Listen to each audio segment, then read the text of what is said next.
ભરૂચ જિલ્લાના મક્તમપુર ગામના મુસ્લિમ સમાજના રહીશોએ મતદાર યાદી સુધારણા પ્રક્રિયામાં ગેરરીતિના આક્ષેપો કર્યા છે। તેમણે જિલ્લા કલેક્ટરને સંયુક્ત આવેદનપત્ર પાઠવી તાત્કાલિક કાર્યવાહી કરવાની માંગ કરી છે। ઈદગાહ વકફ ટ્રસ્ટના આગેવાનોએ કલેક્ટર કચેરી ખાતે મોટી સંખ્યામાં એકત્ર થઈ આવેદનપત્ર સુપરત કર્યું હતું। તેમણે જણાવ્યા મુજબ વોર્ડ નંબર 5 CS નંબર 1506 હેઠળની આશરે 2977 ચોરસ મીટર જમીન નગરપાલિકાને ફાળવવા કલેક્ટર કચેરી દ્વારા હુકમ કરાયો છે। જમીનની કિંમતના 10% એટલે કે ₹38,70,100 ભરપાઈ કરી આગોતરો કબજો સોંપવાની પ્રક્રિયા પણ શરૂ થઈ છે। મુસ્લિમ સમાજે આ હુકમનો સખત વિરોધ નોંધાવ્યો છે। ટ્રસ્ટનો દાવો છે કે ઐતિહાસિક રેકોર્ડ મુજબ આ જમીનનો ઉપયોગ 1875 પૂર્વેથી મુસ્લિમ સમાજે આ હુકમનો સખત વિરોધ નોંધાવ્યો છે। ટ્રસ્ટનો દાવો છે કે ઐતિહાસિક રેકોર્ડ મુજબ આ જમીનનો ઉપયોગ 1875 પૂર્વેથી કબ્રસ્તાન તરીકે થતો આવ્યો છે। જૂના સર્વે રેકોર્ડ અને પ્રોપર્ટી કાર્ડમાં પણ તે કબ્રસ્તાન તરીકે નોંધાયેલ છે। 1975-76ના રિવિઝન સર્વેમાં નવા CS નંબર 1506 તરીકે નોંધાયા બાદ પણ સરકારના ચોપડે તે કબ્રસ્તાન તરીકે જ દર્શાવવામાં આવે છે। મહેસૂલી કાયદા મુજબ કબ્રસ્તાન કે સ્મશાન માટે નિયત થયેલી જમીનનું અન્ય કોઈ હેતુ માટે ફાળવણી કે વેચાણ થઈ શકતું નથી। ટ્રસ્ટના જણાવ્યા અનુસાર હાલ આ જમીનનો વહીવટ ઈદગાહ વકફ ટ્રસ્ટ કરે છે। તેની બાજુમાં આવેલી જમીન પર ઈદગાહ આવેલી છે, જ્યાં ઈદ ઉલ ફિત્ર અને બકરી ઈદ જેવા તહેવારો દરમિયાન હજારો લોકો નમાજ અદા કરે છે। આ ઉપરાંત જનાઝાની નમાજ, પાર્કિંગ અને અન્ય ધાર્મિક પ્રસંગોમાં પણ આ જગ્યાનો ઉપયોગ થાય છે। આસપાસ 18થી વધુ કબ્રસ્તાનો આવેલા છે। નજીકમાં જિલ્લા ન્યાયાધીશ બંગલો, કલેક્ટર બંગલો અને SP કચેરી હોવાથી પાર્કિંગની સમસ્યા અને ટ્રાફિક અવરોધની શક્યતા પણ વ્યક્ત કરાઈ છે। આ જમીન ચેરિટી કમિશનર કચેરી અને ગુજરાત વકફ બોર્ડ ખાતે પણ નોંધાયેલી હોવાનો દાવો કરાયો છે। અગાઉ પણ ટ્રસ્ટો દ્વારા આ મામલે વાંધો ઉઠાવવામાં આવ્યો હતો, પરંતુ પ્રશ્નનો ઉકેલ ન આવતા ફરી રજૂઆત કરાઈ છે। જો જમીન ફાળવણીનો હુકમ રદ નહીં થાય તો સમાજની લાગણી દુભાશે અને શહેરના શાંતિપૂર્ણ વાતાવરણ પર અસર પડી શકે છે। મુસ્લિમ સમાજે કલેક્ટરને તાત્કાલિક અસરથી ફાળવણી રદ કરી આગળની કાર્યવાહી સ્થગિત કરવાની માંગ કરી છે અને હાઈકોર્ટમાં કાનૂની લડત લડવાની ચીમકી પણ ઉચ્ચારી છે। अस्सलामु अलैकुम। હું ભરૂચ ઈદગાહ સેક્રેટરી અબરાર હુસૈન સુજનીવાલા આજ રોજ તારીખ 16 ફેબ્રુઆરી 2026ના દિવસે અમે ભરૂચ ઈદગાહ ટ્રસ્ટ તરફથી અને સમસ્ત મુસ્લિમ સમાજ તરફથી માનનીય કલેક્ટર સાહેબને આવેદનપત્ર આપવામાં આવે છે કે અમારી ઐતિહાસિક ભરૂચની જગ્યા કે જે ઓવરહેડ ટાંકી અને પંપ રૂમ માટે ફાળવી છે એ અમારી માલિકીની છે, ઈદગાહના માલિકીની છે। એ ત્યાં ભરૂચના સમગ્ર મુસ્લિમ સમાજના ઈસમો ઈદ અને બકરા ઈદના મોકા પર ત્યાં ઈદની નમાઝ અદા કરે છે। એ છતાં ઈદ મિલાદુન્નબી, મોહર્રમ શરીફ, શબે મેરાજ, શબે બારાત, શબે કદ્ર એવા પવિત્ર તહેવાર નિમિત્તે અહીંયા લોકો ઉપસ્થિત થાય છે અને આ ઈદગાહની આજુબાજુ લગભગ મુસ્લિમ સમાજના 18થી 20 કબ્રસ્તાનો આવેલા છે। એ કબ્રસ્તાનોમાં જ્યારે કોઈ ઈસમને દફનાવવામાં આવે છે ત્યાં અહીં જનાઝાની નમાઝ પઢવામાં આવે છે અને બીજી વાત એ અહીં કે પાર્કિંગ કરવામાં પણ આવે છે। અને વધુમાં અમે એ કહેવાનું કે આ જગ્યા જે ઈદગાહની માલિકીની છે, અહીંયા અગર ઓવરહેડ ટાંકી બને અને રૂમ બને, પંપ રૂમ બને તો અહીંયા એક ટ્રાફિકની વિકટ સમસ્યા પણ ઊભી થઈ શકે છે।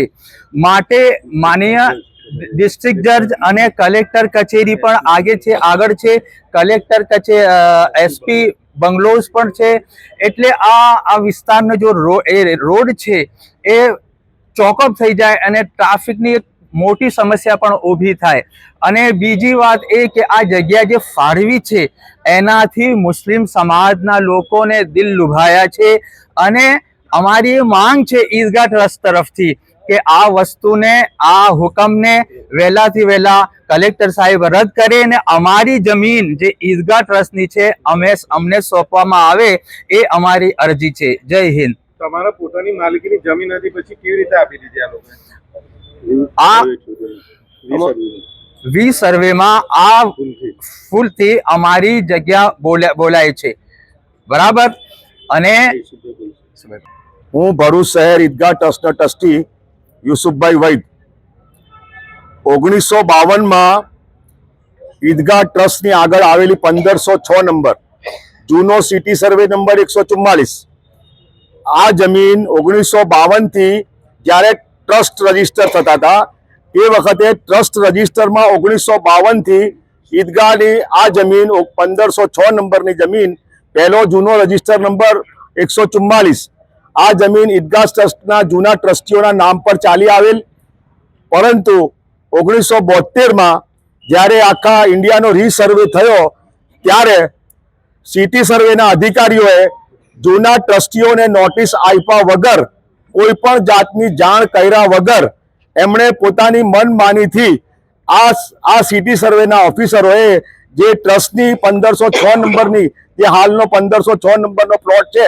એ ઈદગાહ ટ્રસ્ટની માલિકીનો પ્લોટ છે અને હતો, એને રીસર્વેમાં એ લોકોએ જૂના ટ્રસ્ટીઓને બોલાવ્યા વગર કે એમને સાંભળ્યા વગર, એમને નોટિસ આપ્યા વગર 1971-72માં એ લોકોએ રીસર્વેમાં સી સરકાર કરી આપી.